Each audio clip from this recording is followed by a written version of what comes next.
Hello दोस्तों, फिर से एक नए वीडियो में आप सबों का स्वागत है।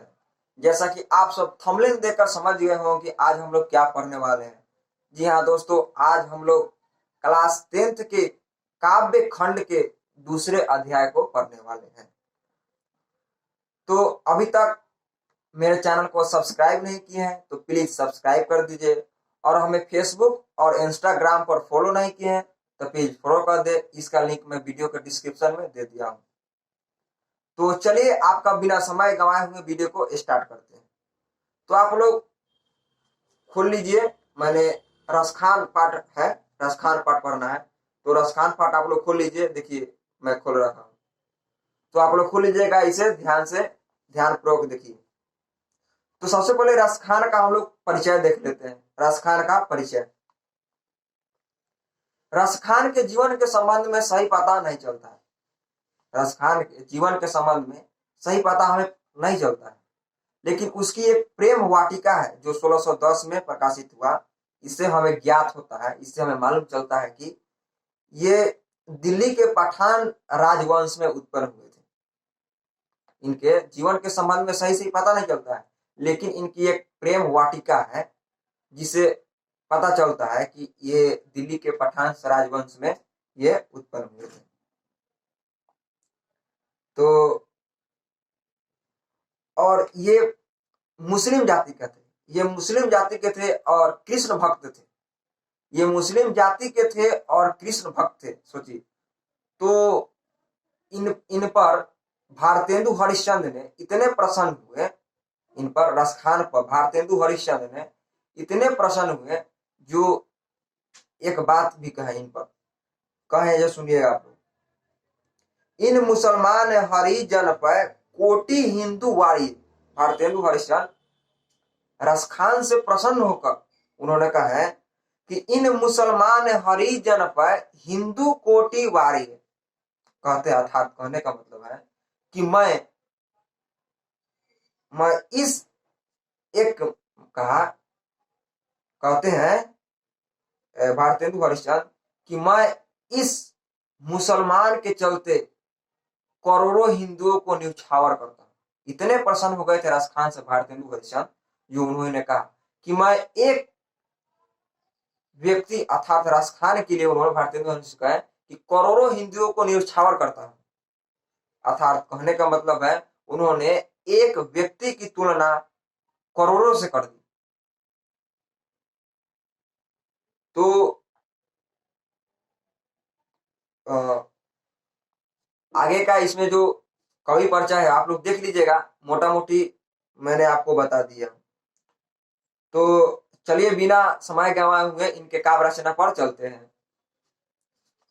आप लोग ध्यान पूर्वक देखिएगा और ये काफी इंटरेस्टिंग भी होने वाला है।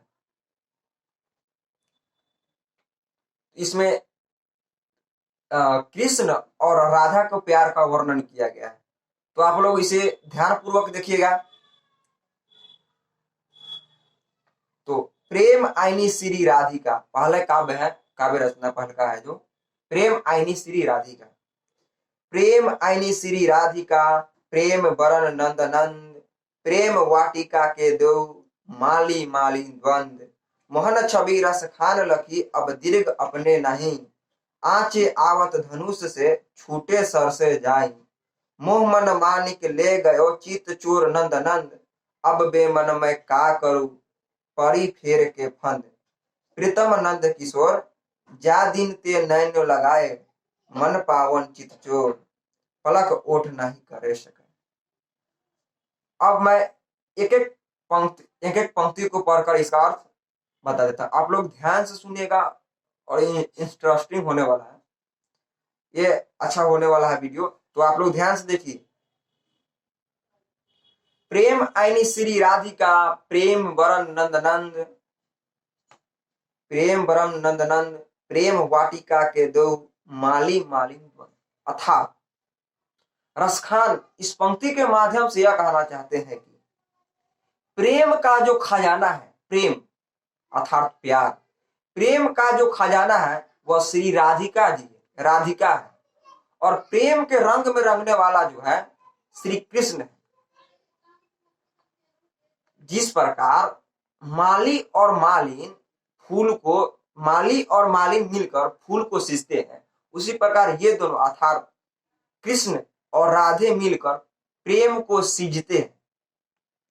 तो पहले पंक्ति में उन्होंने क्या बताया उन्होंने कि प्रेम की खजाना राधिका है, प्रेम के रंग में रंगने वाला श्री कृष्ण, नंद के नंद अर्थात श्री कृष्ण है।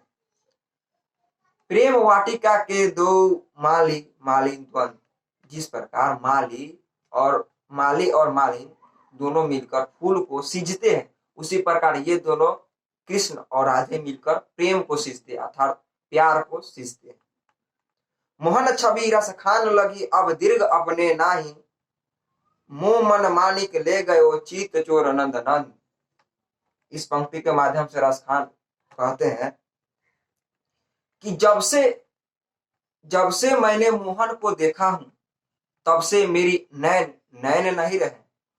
जब से मैं मोहन को देखा हूं तब से मेरे नैन नहीं रहे। आंचे आवत धनुष से छूटे सर से जाए।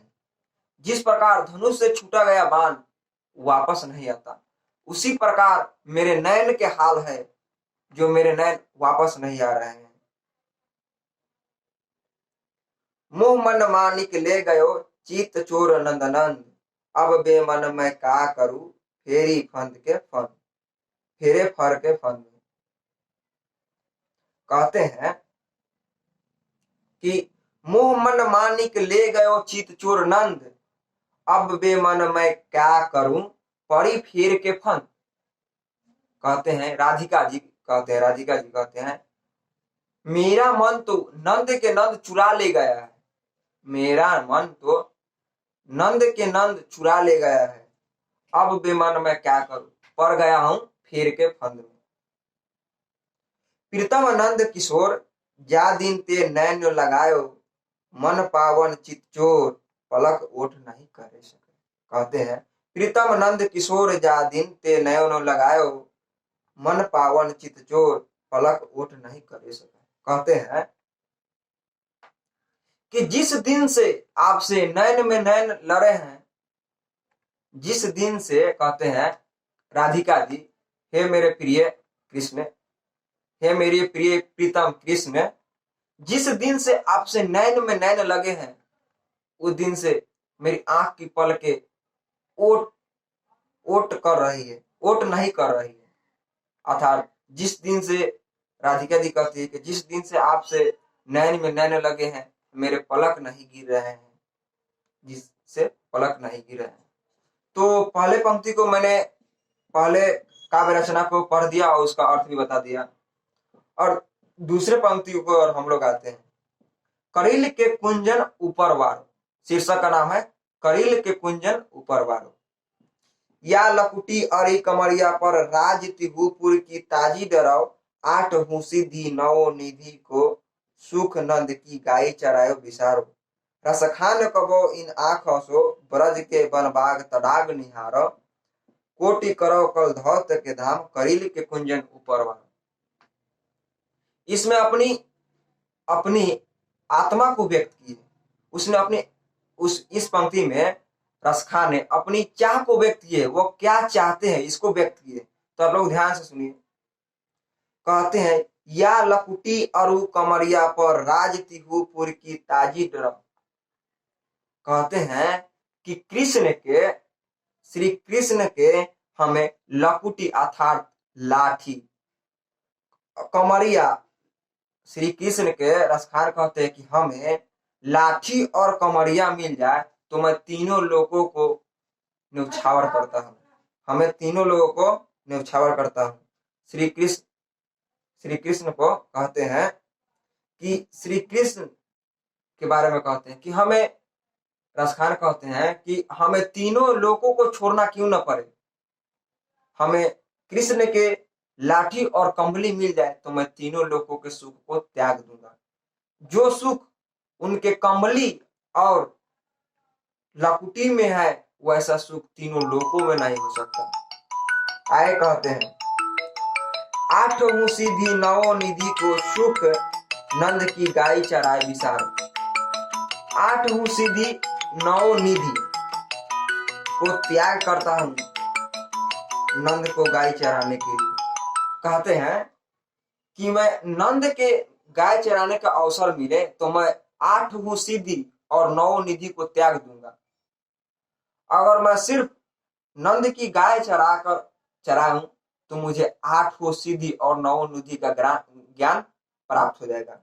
आगे कहते हैं रसखान कबो इन आंखों से ब्रज के बनबाग तडाग निहार। कहते हैं रसखान कहते हैं कि रसखान कबो इन आंखों से ब्रज के बनबाग तडाग निहार। कहते हैं कि रसखान की चाह है, रसखान जी की यह चाह है कि मैं रसखान कबो इन आंखों से, रसखान कब इन आंखों से कृष्ण जी के ब्रज बनबाग तडाग, अर्थात कहने का मतलब है रसखान जी कहते हैं कि कब हमें कृष्ण जी का ब्रज जहां लीला किया करते थे और बनबाग जो बनबाग में खेला करते थे और तडाग मतलब अर्थात तालाब, वो देखने की इच्छा रसखान जी को हो रही है। कोटि करो कल धौत के धाम करीले के कुंजन ऊपर हुआ। कहते हैं कि कृष्ण के वनबाग में से अर्थात उनके बगीचा में से एक करील का पेड़ मिल जाए तो मैं करोड़ों सोना को न्यौछावर करता हूं। कहते हैं कि श्री कृष्ण के वनबाग बगीचा में से हमें करील के पेड़ मिल जाए तो मैं लाखों सोने को न्यौछावर करता हूं। तो मैंने एक ही वीडियो में पूरे पाठ को समाप्त कर दिए हैं। वीडियो अच्छा लगा हो तो लाइक, सब्सक्राइब और शेयर जरूर कीजिएगा और अपना सपोर्ट अपने दोस्त पर बनाए रखिए। वीडियो देखने के लिए आप सबको बहुत बहुत धन्यवाद।